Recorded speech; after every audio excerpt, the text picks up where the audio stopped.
حضور اکرم صلی اللہ علیہ وسلم کی بارگاہ میں ایک مرتبہ ایک خاتون آتی ہیں جن کے ساتھ ان کا جوان بیٹا بھی تھا۔ وہ حضور اکرم صلی اللہ علیہ وسلم کی بارگاہ میں عرض کرتی ہیں، اے محمد صلی اللہ علیہ وسلم، میں فلاں علاقے کی رہنے والی ہوں، فلاں قبیلے اور فلاں خاندان سے میرا تعلق ہے۔ اللہ تبارک و تعالیٰ نے مجھے بہت مال و دولت عطا کیا ہے، میرے پاس زمین جائیداد کی کوئی کمی نہیں ہے، لیکن اللہ اور اس کے محبوب صلی اللہ علیہ وسلم کی محبت میں میں اپنا قبیلہ، اپنا علاقہ، زمین جائیداد، مال و دولت سب کچھ چھوڑ چھاڑ کر صرف اپنے جوان بیٹے کو اپنے ساتھ لے کر آپ کی خدمت میں حاضر آ گئی ہوں۔ اے محمد صلی اللہ علیہ وسلم، آپ مجھے اور میرے بیٹے کو کلمہ پڑھا کر اپنے دین سے وابستہ کر لیں۔ آج کے بعد میں آپ کے گھر کی نوکری کروں گی، میں عائشہ صدیقہ کے کپڑے دھوؤں گی، میں خاتون جنت کے گھر میں جھاڑو لگاؤں گی، یہ میرا بیٹا آپ کا غلام بن کر زندگی بھر آپ کی خدمت کرے گا۔ حضور اکرم صلی اللہ علیہ وسلم نے دونوں ماں بیٹے کو کلمہ پڑھایا، اور کلمہ پڑھانے کے بعد آپ نے اس عورت کو اپنی بیٹی خاتون جنت کے گھر بھیج دیا، اور ان کے جوان بیٹے کو آپ نے اصحاب صفہ میں شامل فرما لیا۔ حضور اکرم صلی اللہ علیہ وسلم نے صحابہ اکرام سے مخاطب ہو کر فرمایا، تم ان کا خوب خیال رکھنا، یہ وہ لوگ ہیں جو دنیا کو ٹھوکر مار کر آخرت کا سودا خریدنے کے لیے آئے ہیں۔ یہ مال و دولت کی لالچ میں نہیں آئے، بلکہ مال و دولت کو چھوڑ کر آخرت کی لالچ میں یہاں آئے ہیں۔ فرمایا گیا، وہ نوجوان لڑکا دیکھنے میں بڑا خوبصورت تھا، بہت ذہین بھی تھا، وہ بہت تیزی کے ساتھ تعلیم و تربیت حاصل کرتا رہا، وہ آگے بڑھتا رہا، آہستہ آہستہ وقت گزرتا رہا۔ ایک وقت ایسا بھی آیا، اچانک اس نوجوان کی طبیعت خراب ہو گئی۔ صحابہ اکرام نے حضور اکرم صلی اللہ علیہ وسلم کو اس نوجوان کی طبیعت کے بارے میں آ کر بتایا۔ حضور اکرم صلی اللہ علیہ وسلم نے اس نوجوان کا علاج کرانے کی کوشش کی، لیکن وقت کے ساتھ اس کی بیماری بڑھتی چلی گئی، یہاں تک کہ چند دنوں بخار میں تڑپنے کے بعد اس نوجوان صحابی کا انتقال ہو گیا۔ اللہ اکبر! جب حضور اکرم صلی اللہ علیہ وسلم کو ان کے انتقال کے بارے میں معلوم ہوا، آپ کو بہت افسوس ہوا۔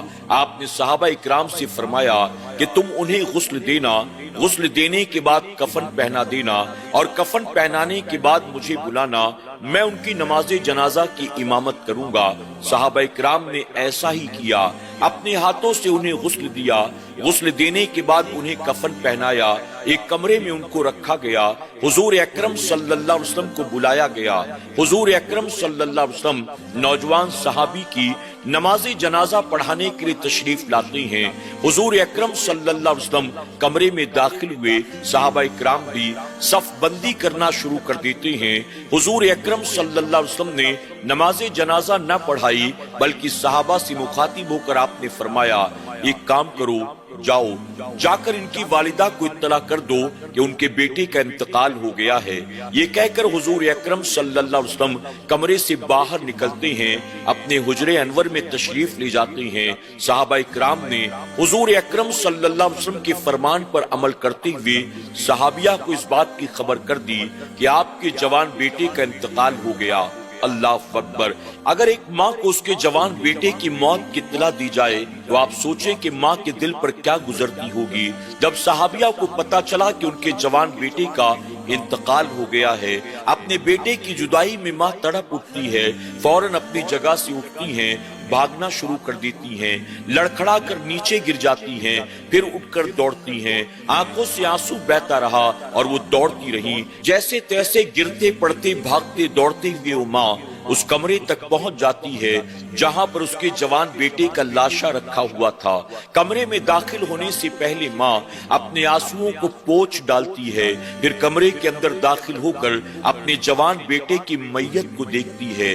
میت کو دیکھنے کے بعد آہو بکا نہیں کرتی، گریو زاری نہیں کرتی، بلکہ اپنے ہاتھوں کو دعا کے لیے اٹھاتی ہے اور اللہ کی بارگاہ میں عرض کرتی ہے، اے مولا، تو بہتر جانتا ہے کہ میں نے صرف اور صرف تیرے اور تیرے حبیب کی محبت میں اپنے خاندان کو چھوڑا، اپنے قبیلے کو چھوڑا، اپنے علاقے کو چھوڑا، تمام زمین و جائیداد کو چھوڑا، مال و دولت کو چھوڑا، میں نے تیرے اور تیرے محبوب کے لیے تمام رشتے ناطے توڑ دیے۔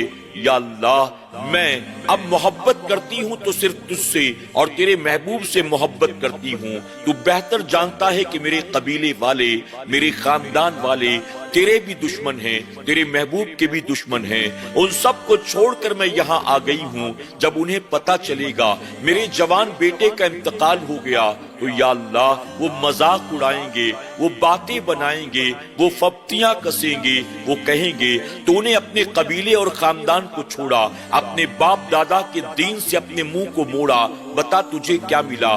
یہاں سے گئی تھی تو جوان بیٹا لے کر گئی تھی. جس اللہ کی خاطر تو گئی تھی وہ اللہ تیرے بیٹے کو بچا بھی نہ سکا. یا اللہ میں اپنے بیٹے کی جدائی تو برداشت کر سکتی ہوں لیکن اپنے قبیلے اور خاندان والوں کی باتیں برداشت نہیں کر سکتی، ان کے تانے برداشت نہیں کر سکتی. اے اللہ تو ہر چیز پر قدرت رکھتا ہے، زندگی اور موت پر تیرے سوا کوئی قدرت نہیں رکھتا. تو نے ہی میرے بیٹے کو موت دی ہے. اے اللہ میں تیری بارگاہ میں دعا کرتی ہوں میرے بیٹے کو دوبارہ زندگی عطا فرما دے. ایک ماں رب کی بارگاہ میں دعائیں کرتی جا رہی تھی. صحابہ اکرام یہ دیکھ کر حیران رہ گئے جنہیں تھوڑی دیر پہلے صحابہ نے اپنے ہاتھوں سے غسل دیا تھا، کفن پہنایا تھا اور نماز جنازہ کا انتظار کر رہے تھے.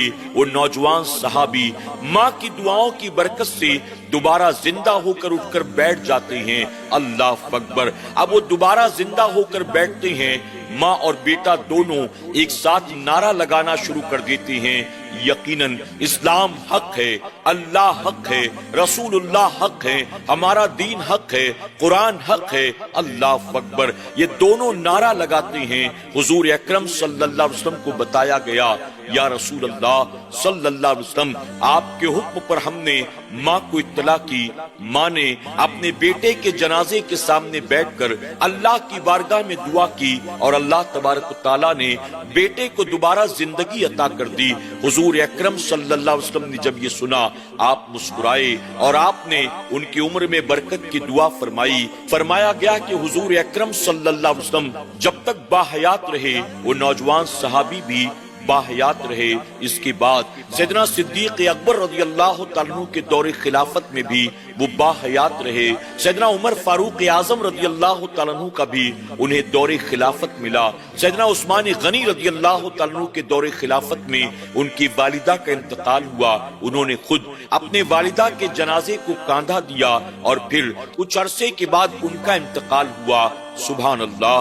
ناظرین اکرام آج کی حدیث مبارکہ سے ہمیں اور آپ کو بہت کچھ سیکھنے کو ملتا ہے. سب سے پہلی چیز تو یہ ہے اصل دنیا نہیں ہے، مال و متاع نہیں ہے، بلکہ اصل اللہ اور اس کے رسول صلی اللہ علیہ وسلم کی محبت ہے، اصل آخرت ہے، اصل جنت ہے. اور دوسری چیز صحابیہ جو کہ ایک ماں تھی، ماں کی دعا میں اللہ نے کتنی طاقت رکھی ہے، کتنی برکت رکھی ہے کہ وہ بیٹا جس کا انتقال ہو چکا تھا، ماں نے جب رب کی بارگاہ میں دل سے دعائیں کی تو اللہ نے ماں کی دعا کو رد نہیں فرمایا بلکہ بیٹے کو دوبارہ زندگی عطا کر دی. ہمیں اور آپ کو بھی چاہیے اپنے والدین کی خدمت کریں، ان سے دعائیں لیں، ان کی دل آزاری نہ کریں. اور اسی طرح ہمیں اور آپ کو چاہیے اپنی جان سے زیادہ، مال و دولت سے زیادہ، اہل و عیال سے زیادہ، اپنی دنیا سے زیادہ اللہ اور اس کے رسول صلی اللہ علیہ وسلم سے محبت کریں. یہی اصل کامیابی کی ضمانت ہے. اللہ ہمیں آپ کو سب کو عمل کی توفیق عطا فرمائے. آمین یا رب العالمین.